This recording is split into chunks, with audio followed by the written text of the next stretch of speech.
Videos देखने के लिए सब्सक्राइब करें, बेल आइकन दबाकर पाएं लेटेस्ट नोटिफिकेशंस। ये इस बात से अंदाजा लगा सकता है, तकरीबन 1.5 साल लॉकडाउन रहने के बाद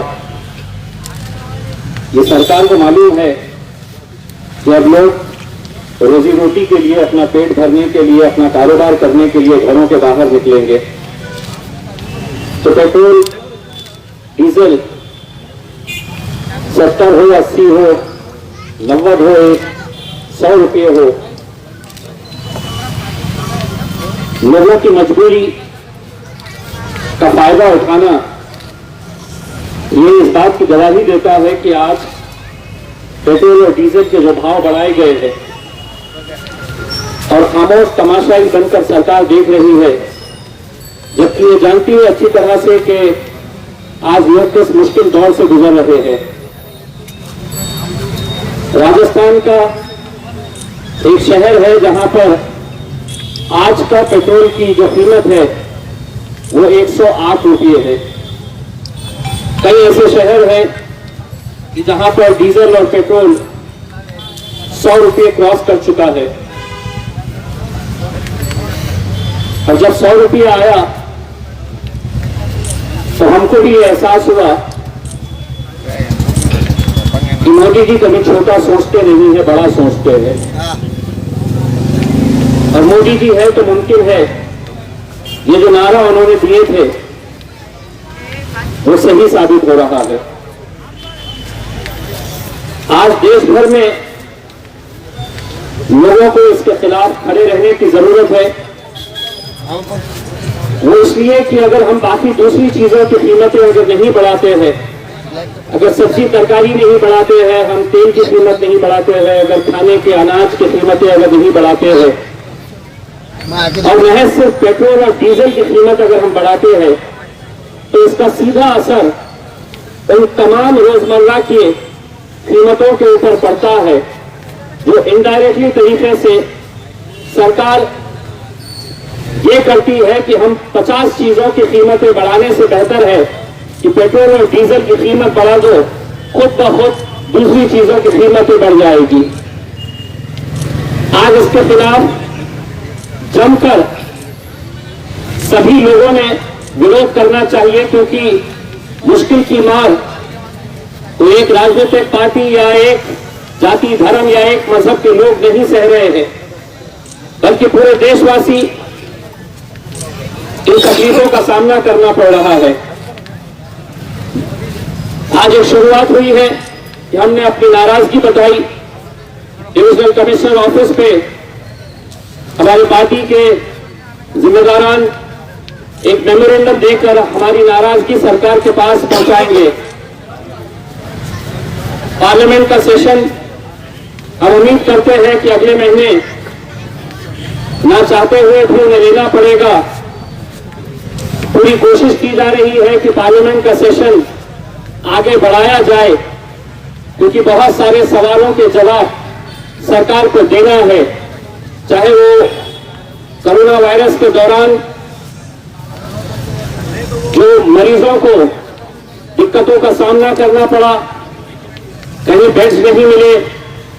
कहीं इंजेक्शन नहीं मिले, कहीं डॉक्टर्स हैं, कहीं हॉस्पिटल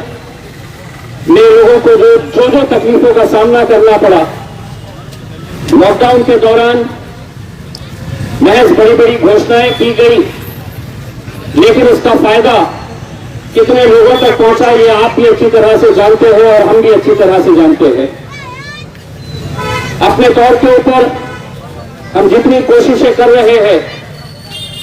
वो कोशिश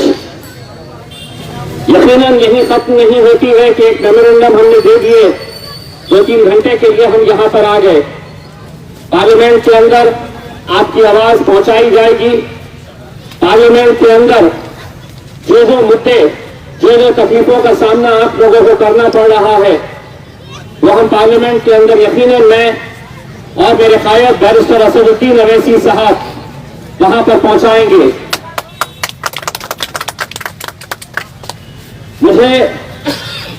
यहां आने में क्यों देरी हुई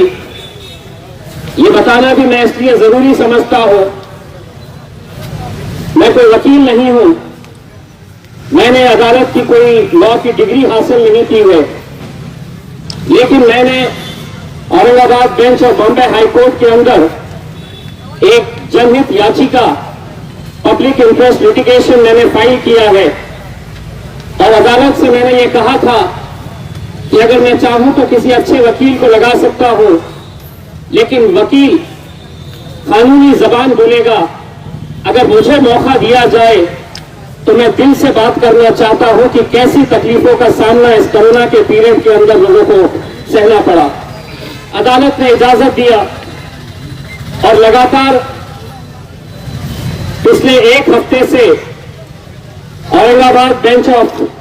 मुंबई हाई कोर्ट के अंदर ये हमारी खुशनसीबी है कि महाराष्ट्र के चीफ जस्टिस ये औरंगाबाद आए हैं और ऐसा बहुत कम होता है कि चीफ जस्टिस जज की पोजीशन में बैठकर कुछ केसेस सुनते हैं। मैंने जो पीआईएल फाइल किया है, ये पूरी की पूरी हियरिंग जो हुई है वो अल्हम्दुलिल्लाह महाराष्ट्र के चीफ जस्टिस के सामने हुई है और मैं वकील बनकर वहां पर खड़े रहकर आप लोगों की आवाज वहां तक पहुंचाया हूं। खुशी इस बात की है कि अदालत ने यह आदेश दिया था सरकार को कि हमें पूरा आंकड़ा बताए कि कितने वैकेंसीज है और ये कब भरे जाने वाले हैं। मैंने सिर्फ मेरे औरंगाबाद जिले के हद तक अदालत के अंदर ये गुहार लगाई थी कि अलग अलग अस्पतालों के अंदर 2048 पोस्ट ऐसे हैं जो हमें अस्पतालों के अंदर खाली पड़े हैं और उन्हें भरने की जरूरत है। चाहे फिर घाटी हॉस्पिटल के अंदर 800 से ज्यादा पोस्ट हो, सुपर स्पेशलिटी बिल्डिंग के अंदर करीब 300 से ज्यादा पोस्ट है, ग्रामीण इलाकों के अंदर करीब 350 पोस्ट है। ऐसे कुल मिलाकर 2048 पोस्ट भरना बहुत जरूरी है। लेकिन अदालत को जब हमने ये बातें सामने रखी कि ये पोस्ट नहीं भरने की वजह से कितने गरीब पेशेंटों को अपनी जान गंवानी पड़ी, उन्हें सही तरीके से इलाज नहीं मिल सका, तब अदालत ने इसकी गंभीरता से लेते हुए सरकार को यह आदेश दिया कि इम्तियाज जलील की जो पीआईएल है ये सिर्फ औरंगाबाद के हद तक है, लेकिन हम इसको बढ़ाते हुए अब सिर्फ औरंगाबाद नहीं, इसी पीआईएल के जरिए पूरे महाराष्ट्र के हॉस्पिटल जितने भी हैं वो पूरे महाराष्ट्र के हॉस्पिटल्स के अंदर कितने पोस्ट है और उन्हें कब और कैसे भरे जाएंगे, इसका पूरा डिटेल सरकार से मांगा। मैं अभी इसी एक हियरिंग के जरिए जब आया तो महाराष्ट्र सरकार की तरफ से पूरे महाराष्ट्र के अंदर कितनी पोस्ट खाली है ये पोस्ट का ब्यौरा एडवोकेट जनरल ने महाराष्ट्र की सरकार की तरफ से अदालत के सामने रखा। लेकिन अदालत ने ये नाराजगी जताई कि पोस्ट कितनी खाली है ये तो आपने बता दिए, लेकिन भरेंगे कब, इसके बारे में पूरी जानकारी दे। 29 जून को महाराष्ट्र सरकार को यह आदेशित किया गया है कि पूरा एक चार्ट बनाया जाए और उस चार्ट के अंदर पोस्ट कितनी खाली है और कब भरी जाएंगी ये पूरा तख्ता अदालत के सामने पेश करने का हुक्म दिया है। लेकिन मुझे खुशी इस बात की है कि सरकार ने जो एफिडेविट दिया है मेरे पीआईएल के जवाब के तौर पे, तो उन्होंने साफ अपने एफिडेविट के अंदर कहा है कि हम पूरे महाराष्ट्र का एक अलग हिसाब देंगे,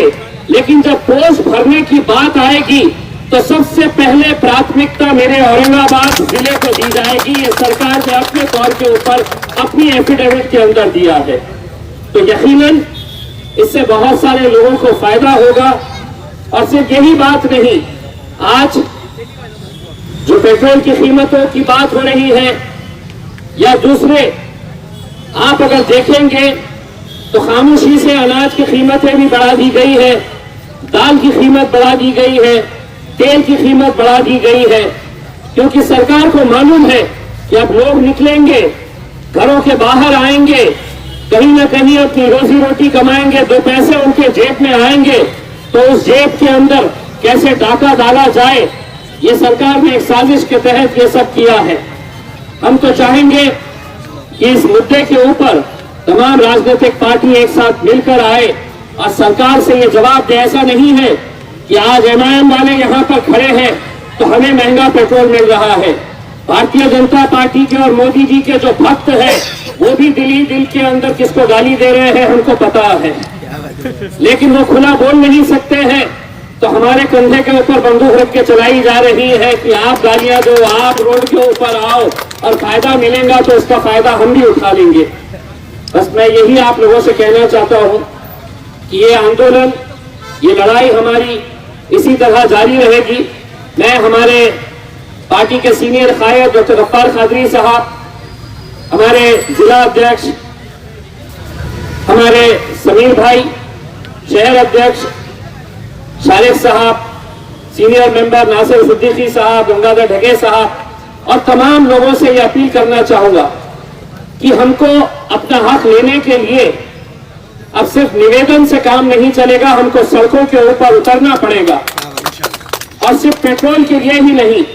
मैं तमाम जिम्मेदारों से यह अपील करना चाहूंगा कि कई ऐसे इलाके हैं कि जहां पर आज पानी की बहुत ज्यादा तकलीफें हो रही है। अगला आंदोलन महानगर पालिका के सामने पानी के लिए किया जाए, ये मैं हमारे पार्टी के तमाम जिम्मेदारों से अपील करना चाहूंगा, ताकि लोगों को पानी मुहैया करा सके। जहां पर पानी मिल रहा है तो वहां पर खराब पानी आ रहा है, और जहां पर कई ऐसे इलाके हैं कि जहां पर वो पानी भी नसीब नहीं हो रहा है। इसीलिए पानी के लिए भी एक आंदोलन छेड़ने की जरूरत है। मैं पार्टी के तमाम जिम्मेदारों का तहे दिल से शुक्रिया अदा करता हूं कि इन्होंने आज इस आंदोलन को कामयाब किया है, और आगे इसी तरह से अलग अलग जो लोगों के मुद्दे रहेंगे उसके लिए मजलिस इत्तेहादुल मुस्लिमीन हमेशा आएगी, सड़कों के ऊपर लड़ेगी, और सड़कों के ऊपर लड़कर हम लोगों के मसले और मसाइल को हल करने की पूरी